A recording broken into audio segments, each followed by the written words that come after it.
Olá pessoal, saudações OnLuz. Saudações OnLuz, sejam todos bem-vindos ao Instituto OnLuz. E vamos fazer hoje a nossa conversa terapêutica no Comportalmente, trazendo o tema Voltar ao Passado. Te ajuda a melhorar, né? Esse é o tema que a gente vai trabalhar hoje. Por que a gente elencou esse assunto, Margarete?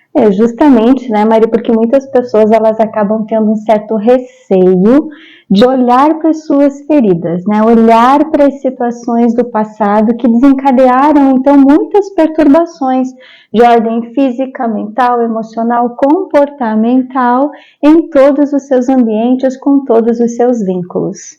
Então, o intuito, né, dessa orientação terapêutica, dessa palestra que a gente está trazendo para vocês, é justamente trazer informações a respeito de como o passado é importante, de como olhar para o passado é importante, para que a gente possa ter mais equilíbrio, harmonia e tranquilidade no aqui e no agora. E outro motivo importante que nós trouxemos esse tema também se refere a uma necessidade de as pessoas compreenderem um pouquinho mais o que é um trabalho de autoconhecimento, tá? Porque existem muitas pessoas que buscam auxílio terapêutico de variadas técnicas, né? E esse auxílio terapêutico, muitas vezes, ele não leva as pessoas, né, os auxílios que existem de um modo geral, cada um tem a sua proposta, né, e muitos, então, eles se limitam a não atuar de uma maneira, vamos dizer assim, aberta, consciente com as pessoas em relação à origem dos seus traumas, né? Então, a gente compreende que isso faz parte, né, das propostas dessas outras técnicas, outros métodos, né, que também têm a sua contribuição no processo de um equilíbrio, né, de uma harmonia, de um modo geral, no campo mental e emocional das pessoas, né, sejam técnicas terapêuticas de ordem física, né, sejam técnicas terapêuticas de ordem mais energética, né, mais holísticas, mais transpessoais, como as pessoas também denominam, né. Então, nesse sentido, existem pessoas que nos questionam, né, por exemplo, a respeito da regressão terapêutica, né, se é saudável enxergar o passado, se é produtivo, se isso não vai trazer mais traumas ainda para as pessoas, né? Ou mesmo no nosso trabalho, né, Margarete, aqui no Instituto OnLuz, que a gente faz com que a pessoa retorne à origem dos seus problemas de modo consciente, através de um processo de autoconhecimento que a gente aborda aqui, né? Então, as pessoas acabam nos questionando, nos indagando, com o objetivo de querer saber informações mesmo, né? Se voltar ao passado e mexer nessas feridas, como você falou antes, é realmente produtivo, é realmente positivo e se realmente ajuda, né? Então, nesse sentido, esta nossa conversa, ela vai nesse caminho, ela vai nesse trajeto no sentido de mostrar como verdadeiramente pode se trabalhar um trauma, um bloqueio, né? Seja ele de qual ordem for, de uma maneira segura, de uma maneira eficaz e que realmente traz resultados, ok? Certo, Mari. E nesse primeiro ponto, então, né, o que significa voltar ao passado? O que você pode trazer para a gente de informações, dentro de uma visão mais metafísica mesmo, o que é voltar ao passado? Bom, essa é uma questão bem relevante, bem importante. Nós temos que compreender que, para a nossa memória, para os registros que nós guardamos de momentos que nós vivemos, não existe passado, Então, esse é o primeiro ponto a ser desmistificado em um processo terapêutico, aonde a gente tem que ir na origem do problema. Então, não existe passado, existe o eterno presente. Porque você pode ter vivido um processo traumático na infância, por exemplo, mas essa informação ela está com você no aqui e no agora. Então, esse é o primeiro ponto que nós devemos compreender, que para um processo de cura, de equilíbrio, de traumas e bloqueios em nível do inconsciente, do subconsciente, não existe passado. Existe o aqui e agora, onde você tem memórias que estão guardadas no teu sistema límbico profundo, dentro de um processo da neurociência, da neuropsicologia. Nós temos no nosso córtex cerebral, nós temos o sistema límbico profundo, nós temos o hipocampo, que ali ficam como se fossem armazenados registros de informações ali, aqui no córtex cerebral. Do ponto de vista da metafísica, nós temos um outro tipo de informação. Então, essas informações ficam registradas nos sistemas dos chakras, tá? Que, para quem estuda, principalmente a técnica do Reiki, sabe, né? O que são chakras. Então, chakras são sistemas energéticos que compõem o nosso corpo sutil, o corpo da alma, como a gente fala, né?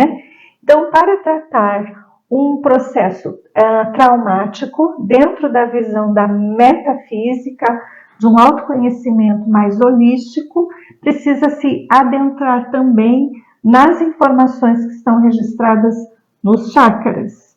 Certo. Mas também trata-se essa informação de modo consciente, trazendo essas informações para o aqui e o agora, porque essas informações, elas já estão ali, Margarete. Elas podem ter ocorrido em um evento pretérito, mas elas estão nos influenciando completamente a nossa vida, a nossa forma de viver, a nossa forma de pensar.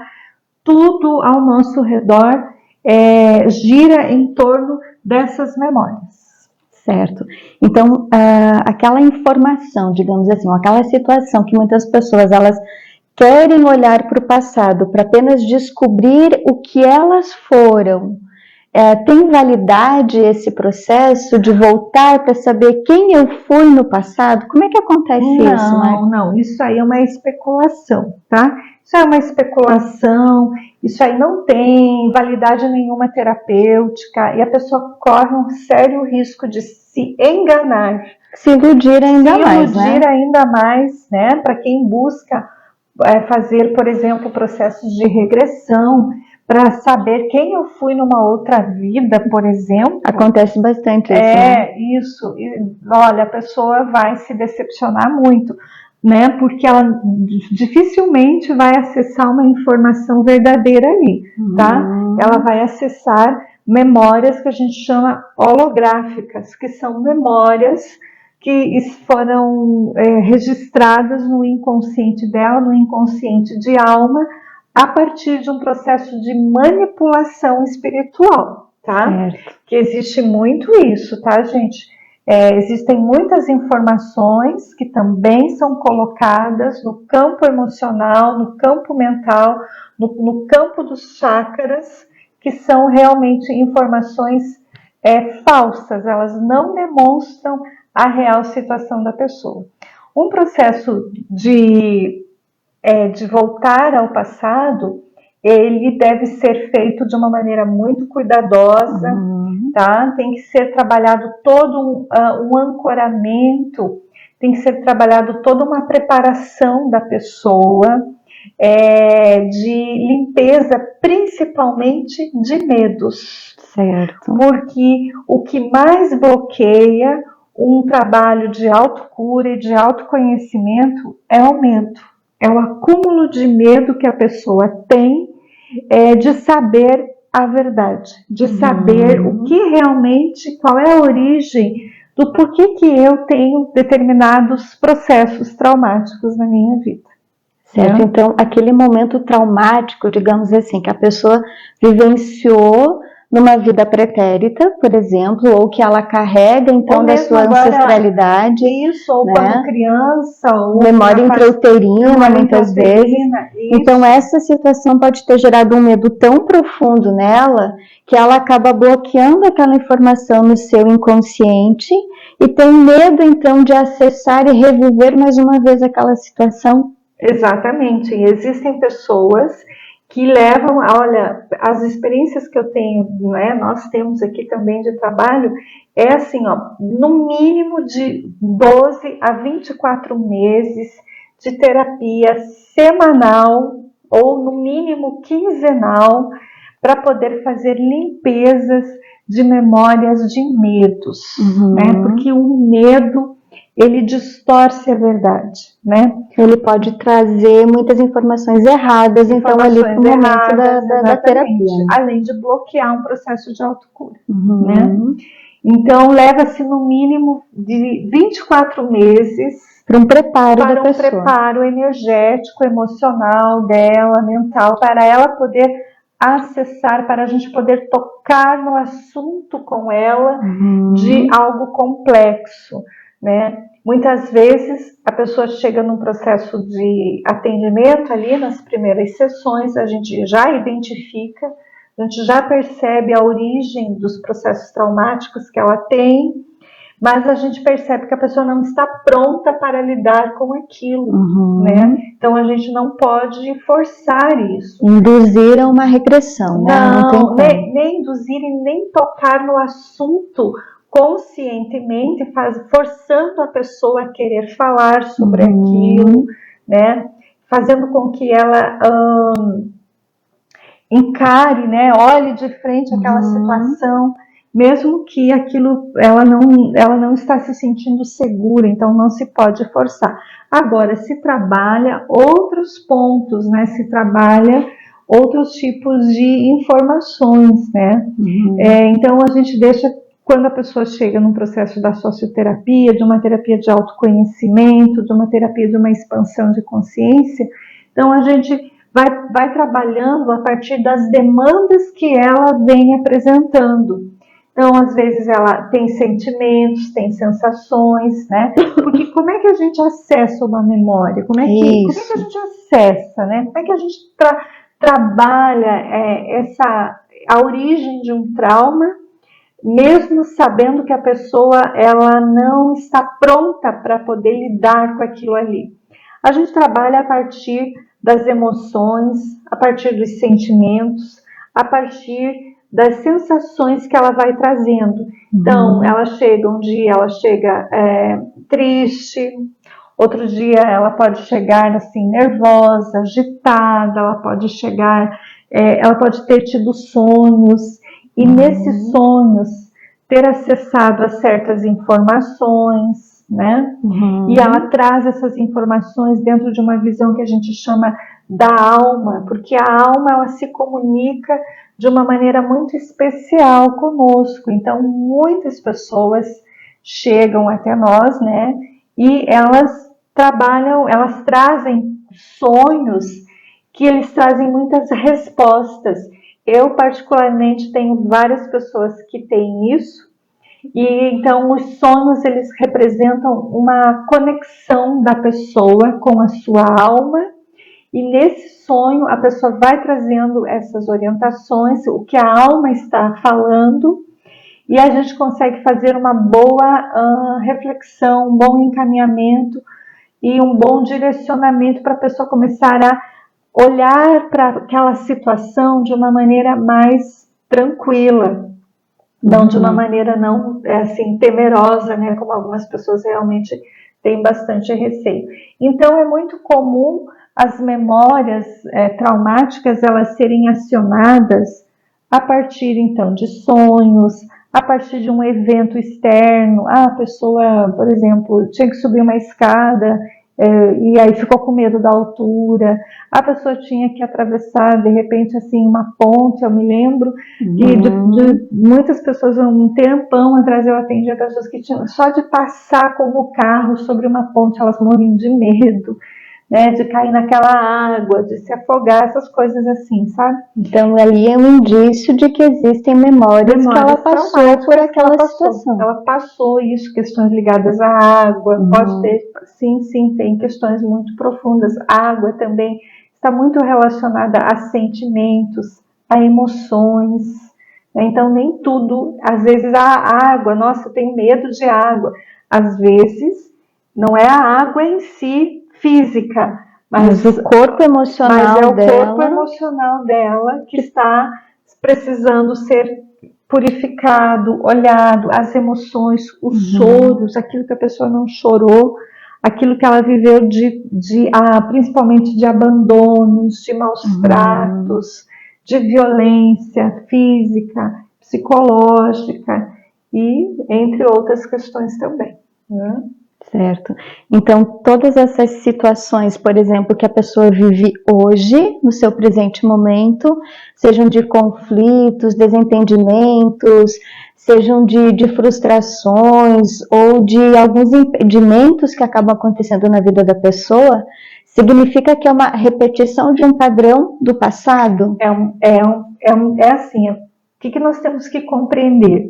Um pensamento e um sentimento, ele gera um campo de energia, tá? Ele gera prótons e elétrons dentro da visão agora física, química, neurociência. Ele gera prótons e elétrons, cargas negativas, íons positivos, íons negativos, ok? Essa energia, a gente chama isso de energia, tá? Essa energia, ela fica ao nosso redor e ela gera como se fossem ondas, sabe? Ondas. E aí o que acontece?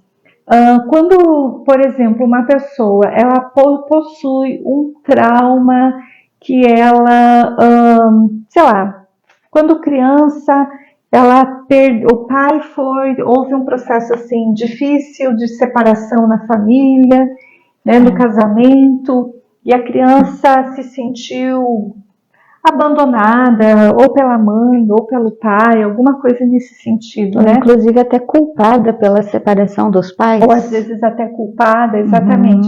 Então, por exemplo, quando uma das questões que ela pode manifestar é dificuldade de lidar com as crianças, né? Porque ela, por exemplo, teme, fica triste, fica nervosa, fica preocupada, fica também bastante sentimental, emotiva, às vezes com crianças que ela está passando, às vezes na rua, está passando do lado do colégio, está vendo às vezes uma criança ali e a criança chora, né? Enfim, e ela acaba absorvendo, ela acessa, ela também sente a dor daquela criança. Certo. Entendeu? É um exemplo. Você está andando na praça, você está andando no parque, de repente tu vê ali uma criança que chora e aquilo começa a te fazer mal. É como se fosse um gatilho, então, aquela informação ali que ela está vivendo. Então, o que acontece? Então, a tua energia,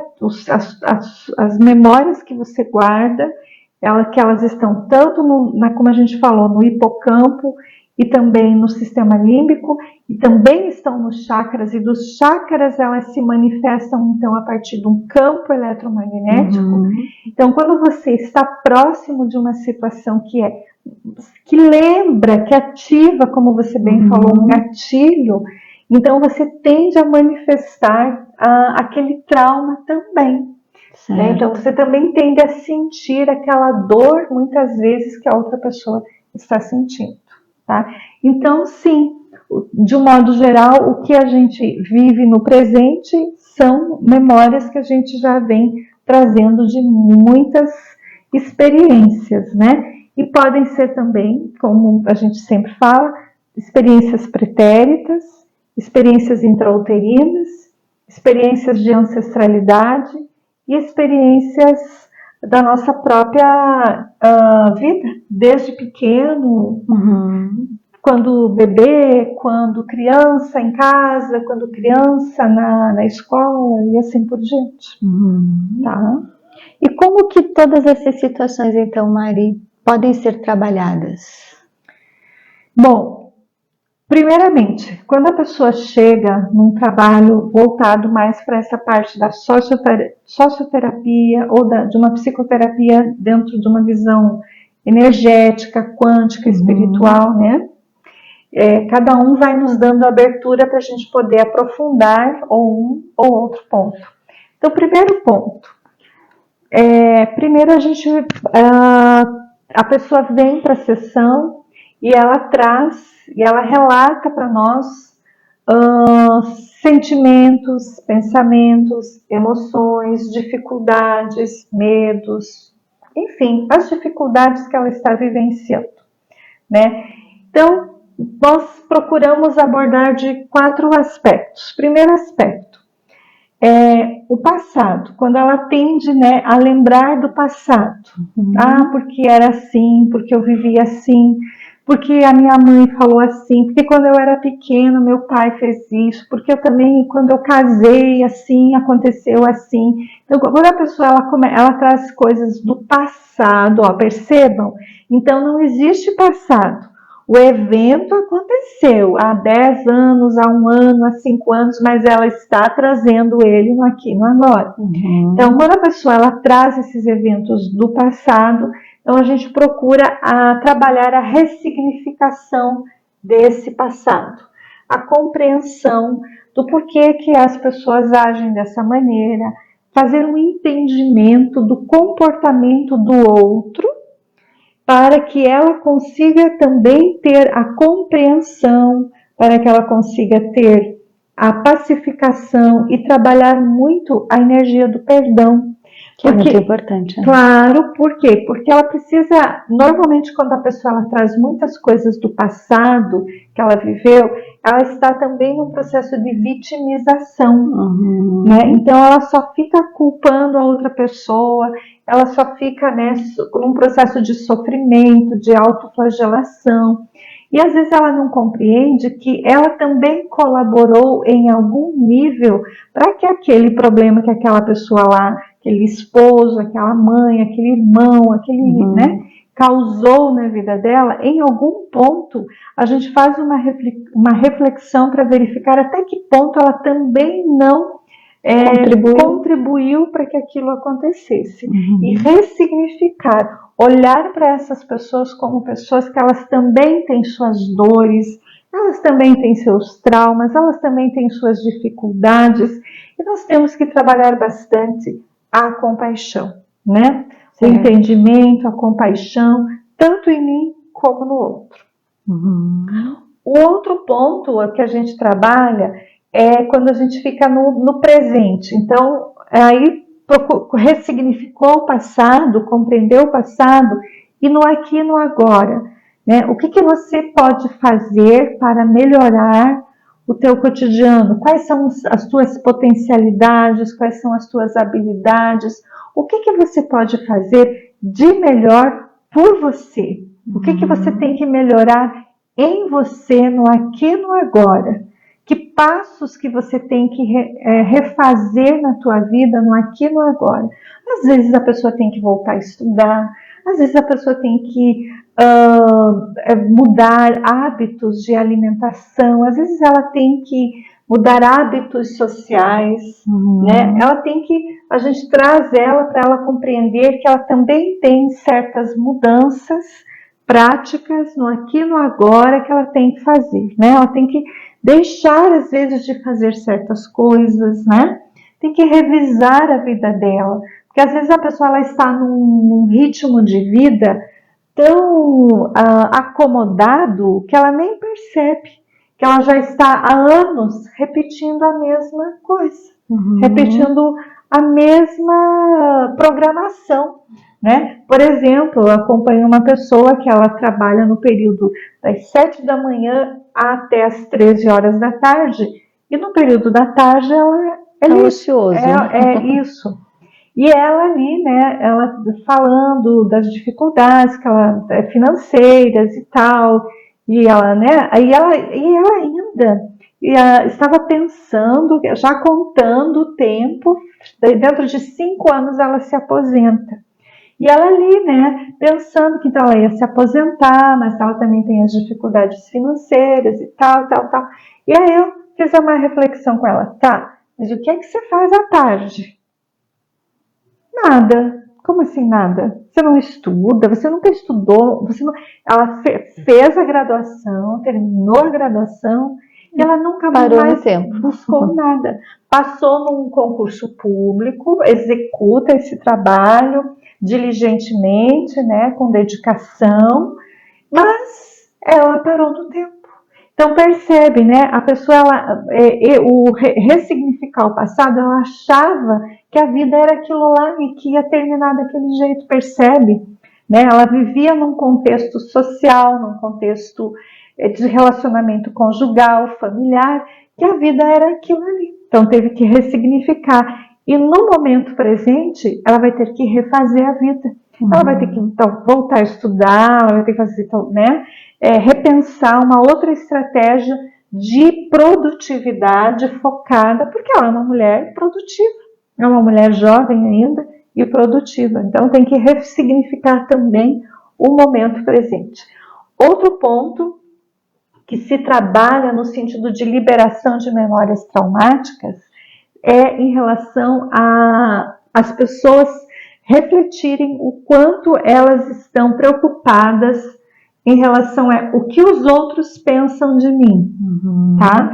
Então esse também é outro fator que a gente trabalha num processo terapêutico de autoconhecimento dentro da socioterapia, né? Então existem pessoas que não conseguem soltar os traumas, não conseguem avançar num processo terapêutico de autocura, de autoconhecimento, porque elas ficam realmente pensando, pois é, mas e se eu fizer isso, o que eles vão falar de mim? E se eu fizer tal coisa, o que a minha mãe vai dizer? E se eu falar assim, e se eu escolher isso, e se eu mudar assim, e se eu mudar assado, o que é que vão pensar de mim?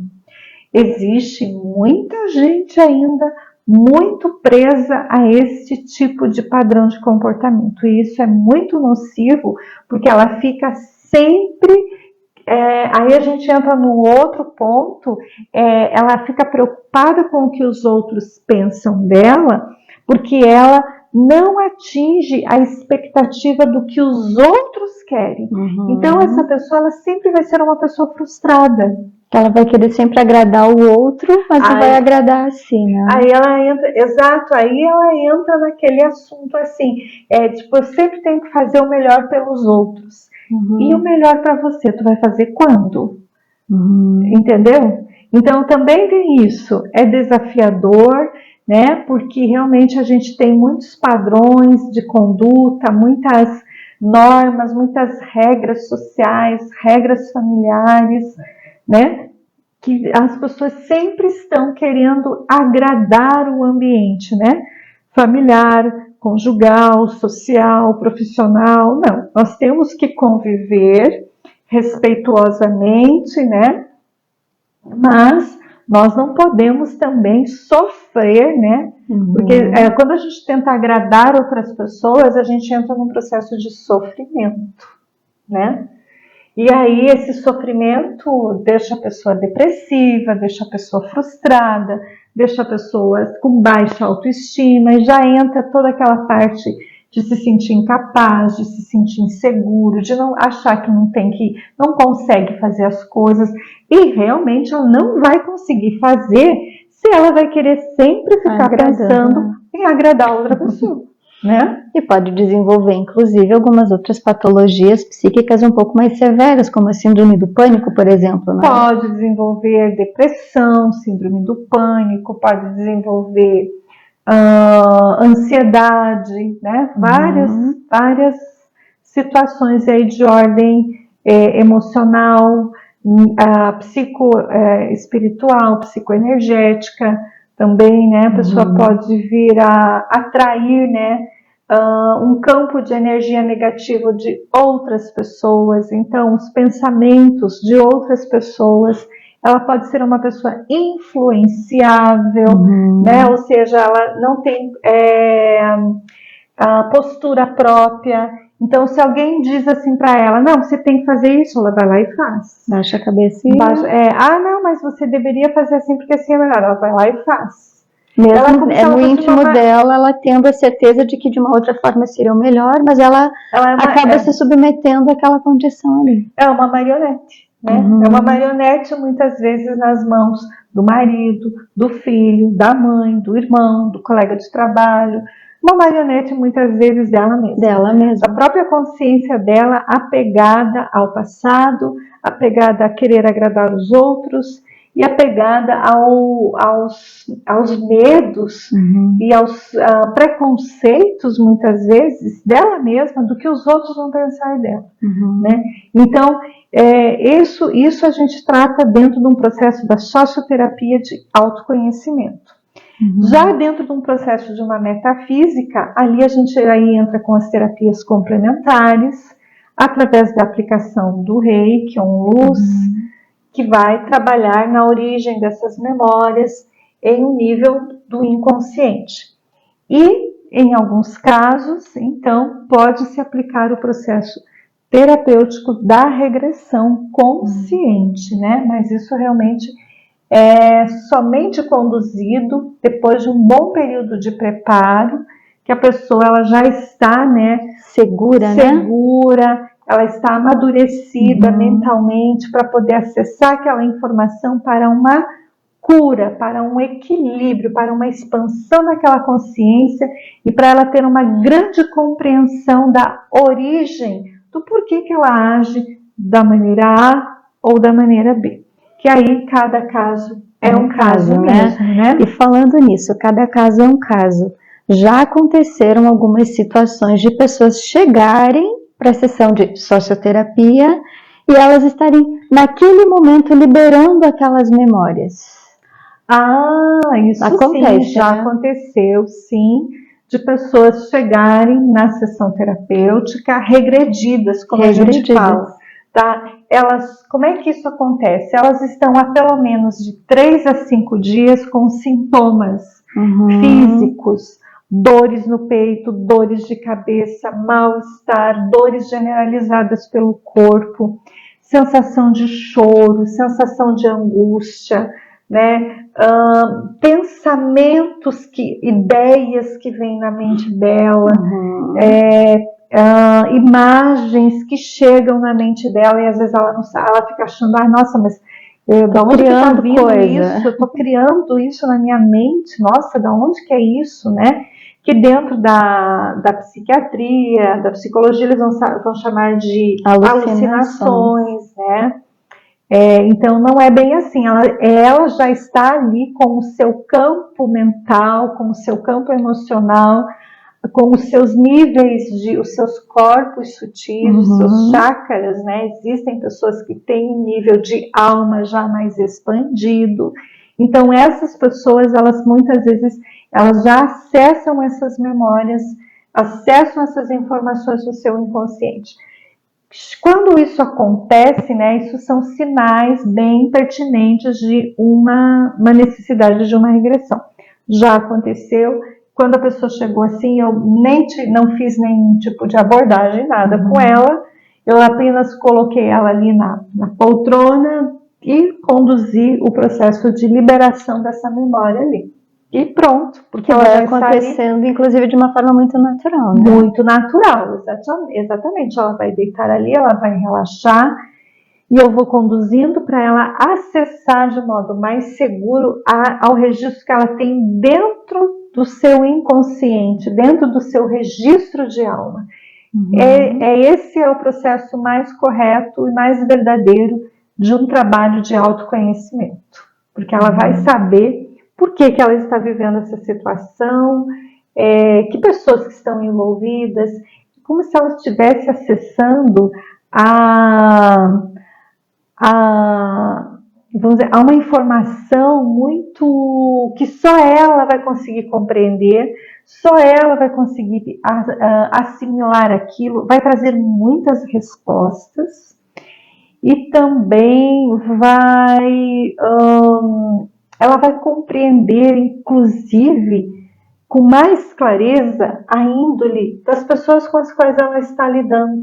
Porque às vezes não, sempre. Tá, Margarete? Quando a gente está num processo de relacionamento familiar, conjugal, profissional, enfim, nós temos ainda muitas ilusões, tá? A gente alimenta muita ilusão, certo? Então, às vezes a gente, no dia a dia, a gente não consegue perceber a índole da pessoa, a intenção dela, a energia espiritual daquela pessoa, tá? A gente às vezes tem algumas ideias, a gente percebe, a gente tem algumas sensações, mas a gente não consegue ter a clareza daquilo. Quando a pessoa acessa uma informação através de um relaxamento mental, através de uma regressão terapêutica, ou mesmo através de um sonho terapêutico, que pode acontecer muito isso, né, como a gente já falou. Então a pessoa ela tem acesso à índole espiritual das pessoas com as quais ela está convivendo. E aí ela vai saber com quem ela está lidando. E por que aquela pessoa age daquela maneira com ela. E por que ela também se deixa muitas vezes manipular, se deixa controlar, sofre com aquela situação. Então, a partir do momento que um ser humano abre essa memória e tem esse entendimento, é como se aquilo limpasse completamente a mente dela. Aquele registro é como se ele fosse retirado, aquele registro negativo, e ela ressignificasse aquele passado diante da informação que ela está acessando. Né? Certo. Então, deletou a memória, vai equilibrando mais uma vez aquilo que ela precisa, mas ela vai tomando consciência ainda mais do tipo de relacionamento que ela está vivendo ali. Isso, e ela se fortalece muito. Ela se fortalece muito emocionalmente, mentalmente. Ela parece que ela tem o antes e o depois. Antes, quando ela não sabia direito qual era a origem do trauma dela, ela estava ali se esforçando, se empenhando, ela tinha momentos de melhora, com certeza. Mas quando a pessoa acessa a origem desse processo traumático, é como se ela revivesse, sabe? É como se ela entendesse o porquê tudo que está acontecendo na vida dela e ela se fortalece, sabe? Ela se torna uma pessoa ainda mais madura, ainda mais equilibrada, ainda mais consciente e muito mais determinada. E eu diria até há um processo de maturidade emocional dessa pessoa. Uma maturidade para ela entender e lidar com todos esses desafios que ela enfrenta no dia a dia dela. Né? Certo, é muito importante todas essas informações que muitas pessoas acredito que podem estar passando, né, por essas situações e não se dão conta, que é uma memória ali que ela está justamente acessando e precisa fazer aquela liberação, então, né? Exatamente. Mas também, né, Margarete, é importante a gente compreender que existem outras ferramentas que podem colaborar para que a pessoa possa compreender um processo traumático e possa liberar esse trauma. Por exemplo, os estudos que tu faz na análise comportamental. Certo. Como é que esses estudos eles podem colaborar com as pessoas nesse nível? Principalmente se tratando de relacionamentos, né? Então, muitas vezes as pessoas elas acabam apresentando um comportamento que ela apresenta aquele comportamento um pouco mais agressivo, talvez, no seu dia a dia, mas vai totalmente contrário com aquilo que ela sabe que faz parte da essência dela. Então, na análise comportamental, a gente vai identificar qual é o perfil de comportamento da pessoa, que podem ser até 3, né? Dos 4 perfis, a gente pode ter 3 que são mais evidentes. E dentro desses 3 perfis mais evidentes, que fazem parte, então, da nossa essência, cada um deles também possui alguns subfatores, que estando em desequilíbrio, esses subfatores, esses comportamentos que a gente também vai adquirindo, né, Mari, através dos relacionamentos que a gente vive, o comportamento ele também é moldado muitas vezes através de cada uma das situações que a gente foi vivendo desde a nossa infância, que a gente carrega da nossa ancestralidade também, que faz parte do nosso código genético, tá? Então todas as situações que a gente foi vivenciando ali de experiências e carrega dos nossos ancestrais moldam o nosso comportamento. Então muitas vezes a gente acaba também repetindo um padrão de comportamento ali, que pode ser muito característico a algum comportamento dos nossos familiares. Mas a gente percebe que repetindo aquele comportamento pode estar muito mais nos prejudicando do que nos ajudando, mas a gente não consegue reverter muitas vezes aquele comportamento. A gente continua repetindo. Então, a partir do momento que a gente descobre qual é o nosso perfil, quais são os subfatores que estão mais elevados e como que a gente pode fazer esse ajuste para trazer o equilíbrio, mas a gente vai conseguindo lidar com essas situações desafiadoras também que acabam acontecendo tanto nos ambientes familiares, casamento, mas também nos ambientes profissionais, em que muitos profissionais ali possuem um determinado comportamento ou perfil comportamental e estão usando mal ou está usando mal aquele perfil dele num ambiente que é totalmente o oposto daquilo que ele verdadeiramente precisaria realizar.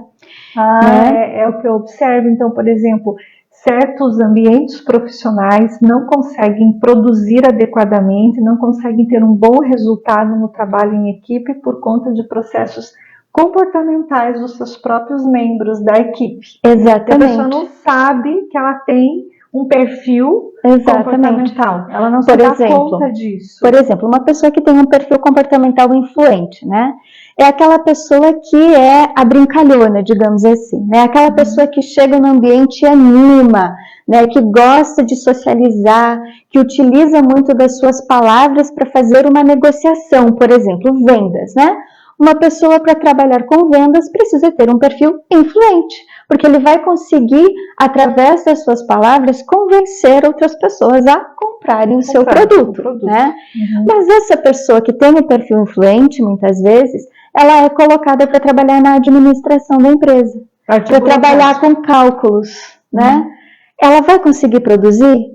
Não vai. Não da maneira que precisava. Né? Exatamente. Por quê? Porque a pessoa que está muitas vezes no ambiente profissional ali, trabalhando com os papéis, né, com a burocracia do escritório, ela vai trabalhar mais isolada. Enquanto que o perfil influente, ela precisa estar no meio de grupos, ela precisa ter contato com muito mais pessoas. E aí não vai acontecer aquele resultado tão esperado nem para a própria pessoa, que vai acabar se frustrando, estando ali no ambiente fechado, digamos assim, e não vai conseguir produzir adequadamente, trazendo muitas vezes prejuízos, tanto para a vida dela como para a vida da empresa. E nesse caso, no processo, como é que a mediação entraria, por exemplo, análise comportamental, quando você identifica. Isso. E num processo de terapêutico, numa mediação, como é que você conduziria, por exemplo, uma pergunta, né? Assim, pra gente saber. Uma pessoa que está num ambiente profissional e ela está tendo um conflito. Ela não está legal ali, ela não está se sentindo, como você mencionou agora, produtiva. Ela não está se sentindo bem ali. E como é que você conduziria, como é que você pode colaborar dentro do processo da mediação para a pessoa compreender a origem disso? E como é que trabalharia isso nela? Certo. Então, a partir do momento que é identificado o seu perfil comportamental, é feita então toda essa análise do ambiente que ela está vivendo. Seja um ambiente profissional, seja um ambiente familiar, que muitas vezes existem também esses perfis opostos no casamento, por exemplo, né? Uma pessoa que ela é influente, que precisa de mais contato, ela é casada com uma pessoa que tem um perfil conformidade, que é aquela pessoa que é mais reservada, mais retraída. Então vai haver um certo conflito ali entre o casal, por exemplo, né? Um quer sair, outro quer ficar em casa. Exatamente, então aquela briga, né? O que a gente vai fazer? Vamos sair, vamos ficar, vamos sair. Então, sabe, tem esse conflito que também acaba acontecendo, né? Então, é feita essa análise para descobrir, então, qual é o perfil que a pessoa possui, qual é o perfil do seu cônjuge, caso seja casal, né? Para que vá se identificando os potenciais que a pessoa tem, as habilidades que ela tem. E dessa forma, é feita todo um autoconhecimento para a pessoa ir percebendo os ajustes que ela precisa fazer, a forma que ela precisa agir, a forma como ela precisa se comunicar muitas vezes com a outra pessoa, identificando também as suas feridas. E no trabalho também. No trabalho da mesma forma, né? Como que ela vai agindo ou reagindo no seu ambiente profissional, com toda a sobrecarga emocional que muitas vezes ela vai carregando, ou vai tendo aquelas frustrações, ou vai tendo muitas vezes alguns comportamentos, exatamente. As demandas da empresa, ela tem que responder, às vezes ela tem que produzir e não consegue, né? Justamente porque ela está trabalhando no ambiente errado, executando a tarefa errada e deixando de desenvolver as suas reais habilidades, a sua verdadeira essência. Então, acaba diminuindo muitas vezes ali o seu perfil de comportamento, ou os seus subfatores, que poderiam ser a energia, a confiança, né, e dentre tantos outros subfatores ali, né, que fazem com que a pessoa, então, ela vai murchando, vamos dizer assim, no seu ambiente profissional e acaba, então, fazendo com que aquilo que verdadeiramente precisaria se deixar transparecer nela, sua verdadeira essência, acaba não acontecendo.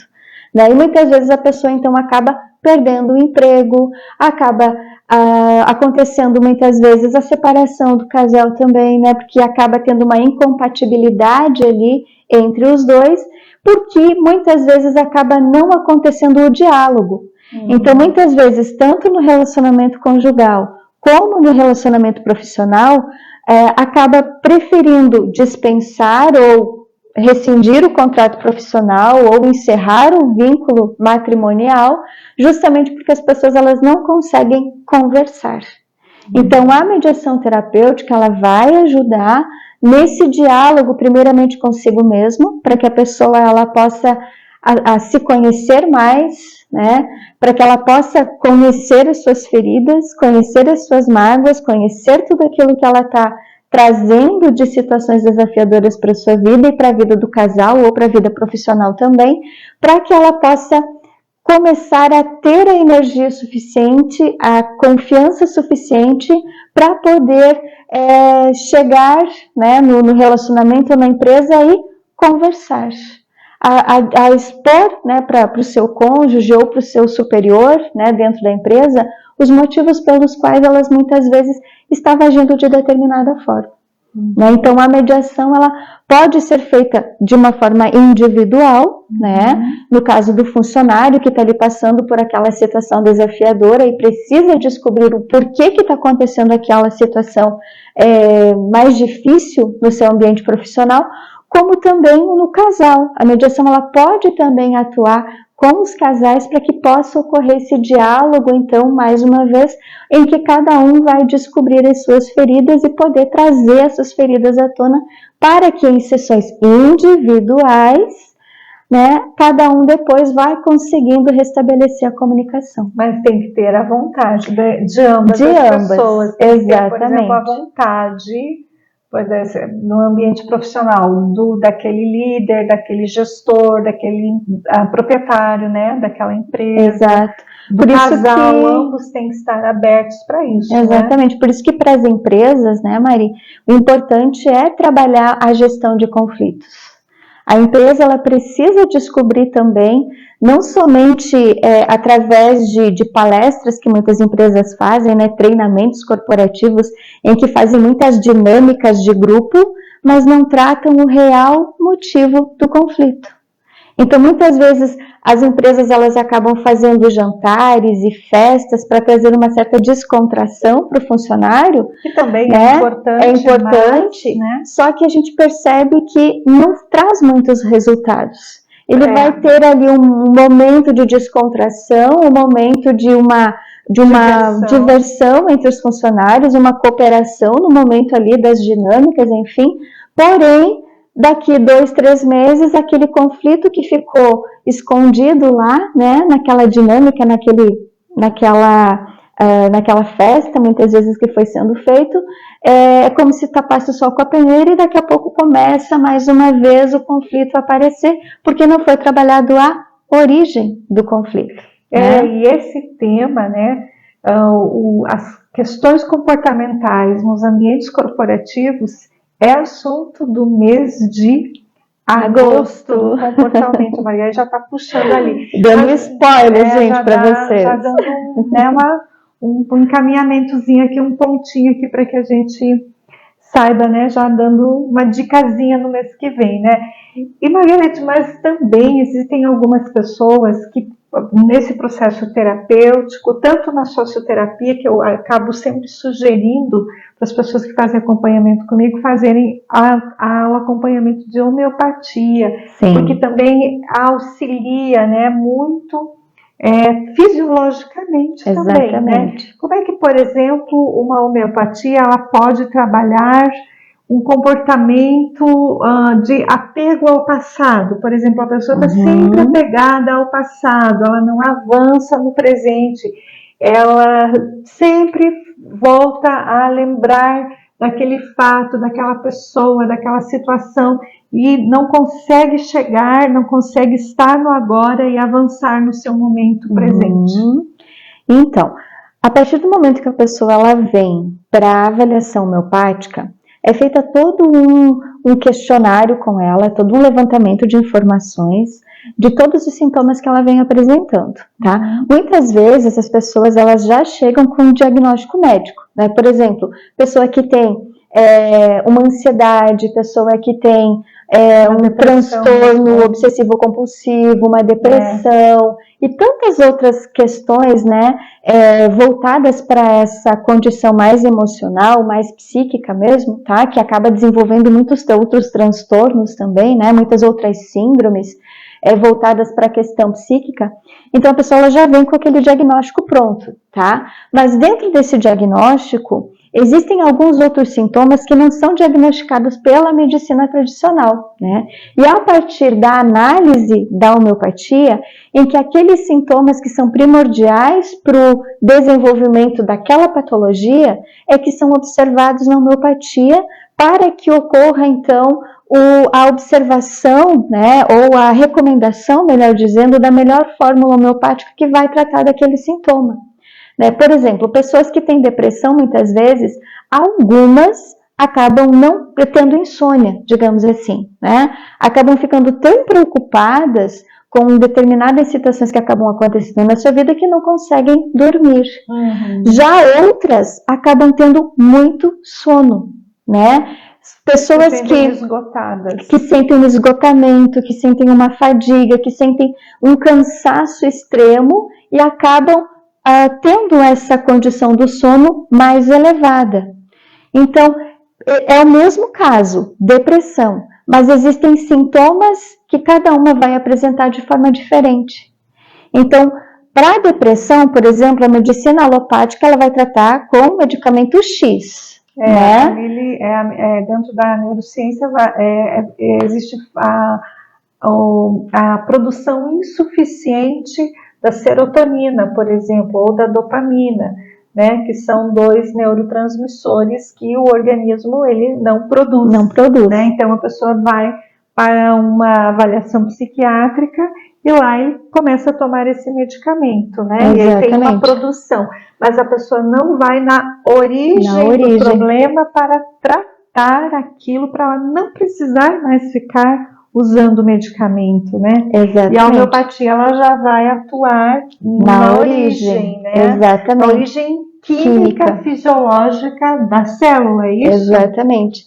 Né? Então é feita toda essa análise profunda, tanto que eu levo às vezes quase 3 horas para poder fazer uma avaliação completa com a pessoa, porque eu vou olhar exatamente todos os sintomas que ela está apresentando, seja insônia, seja dor generalizada pelo corpo, dores localizadas, sejam emoções, muitas vezes, que a pessoa vai apresentando, sejam os medos que ela também tem, e que a medicina tradicional, ela costuma não dar total importância para o sintoma, ele já quer tratar a doença.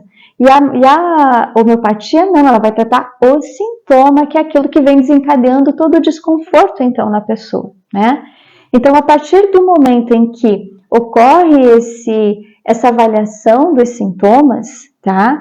É feita a recomendação do tratamento da melhor fórmula ou de um conjunto de fórmulas que vão atuar na origem daquela situação que a pessoa vem apresentando, tá?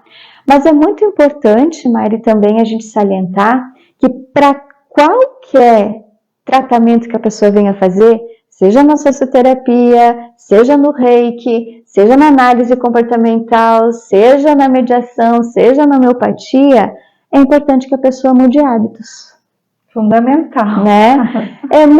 Mudança de hábitos alimentares, mudança de hábitos muitas vezes sociais, lugares que a pessoa frequentava, pessoas que muitas vezes acabam trazendo muito conflito para a vida dela. É preciso, às vezes, deixar para trás para que a cura verdadeiramente aconteça. Não é? Ninguém melhora os seus comportamentos repetindo as mesmas atitudes e as mesmas convivências, né? Exatamente. É bem difícil. Porque se a gente se intoxicou num ambiente tóxico, a gente precisa sair do ambiente para poder se curar, né? É como se ali fosse um local que estivesse contaminado por um vírus, por bactérias. Se você continuar ali, você vai ser contaminado. Exatamente. Então, um ambiente social, familiar, que gerou, né, desencadeou traumas, bloqueios, sofrimentos, ali não é o melhor local para você continuar convivendo, né? Você vai ter que sair desse ambiente, você vai ter que se afastar, você vai ter que ressignificar, dar um novo sentido, um novo caminho para a tua vida. E esse é um grande desafio, porque as pessoas estão muito apegadas e acomodadas e resistentes a fazer essas mudanças.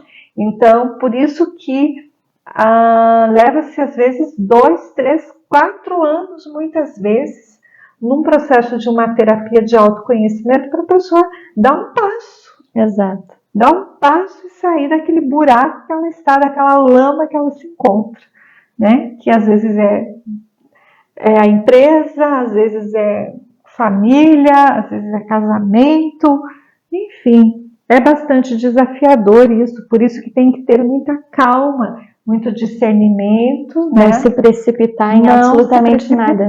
Porque a decisão de um processo da pessoa olhar para o seu passado e olhar com maturidade, com entendimento, com compreensão, para que aquilo, ela libere aquilo, aceite aquilo, né? E tome uma decisão calma, uma decisão ponderada, uma decisão consciente, uma decisão madura, né? E como é que a gente sabe que a pessoa está tomando uma decisão certa, né, Margarete? É quando ela está vendo o problema, ela toma uma decisão, mas ela não se abala mais com aquele problema. Ela não sofre mais com aquele problema. Então, ali significa que ela está tomando uma decisão correta, é uma decisão firme, é uma decisão que vai trazer um resultado verdadeiro para a vida dela e uma mudança realmente profunda. E a tendência é que aquele problema que ela estava vivendo nunca mais retorne para ela, né? Bom, alguma consideração a mais, Margarete? Para mim, acho que hoje a nossa conversa foi bem bacana, bem produtiva, né? Esperamos que a gente tenha colaborado com vocês, para vocês compreenderem o que é realmente voltar ao passado para compreender como que se faz isso, como que se faz esse amadurecimento dessa consciência, do autoconhecimento e a importância disso para verdadeiramente se ter um resultado concreto nas nossas vidas. Okay? Exatamente. Então, voltar ao passado, né, Mari, significa a gente olhar com consciência para todas as situações que acabaram desenvolvendo, então, determinadas dificuldades nas nossas vidas. Então, quanto mais a gente querer curar o passado, mais o nosso presente ele vai se transformar de uma forma mais equilibrada, mais harmoniosa, mais pacífica, mais amorosa e mais próspera em todos os sentidos. Certamente. Certo, gente? Então, se você se identificou com cada uma dessas informações que a gente trouxe aqui para você, entre em contato com a gente se você quer tirar mais alguma dúvida, se você quer dar início, né, a ainda mais, aprofundar um pouco mais ainda o seu autoconhecimento através das técnicas terapêuticas que a gente trabalha aqui no Instituto OnLuz. Então, entre em contato com a gente para poder fazer, então, dar o início ao seu tratamento e voltar para o seu passado com mais consciência. Exatamente, com mais consciência e resolver isso e seguir adiante na nossa vida, tá bom? Muito obrigada a todos. Continuem acompanhando os trabalhos do Instituto OnLuz. Agradecemos e nos encontramos no próximo mês com mais um Comportalmente. Tudo de bom. Tchau, gente.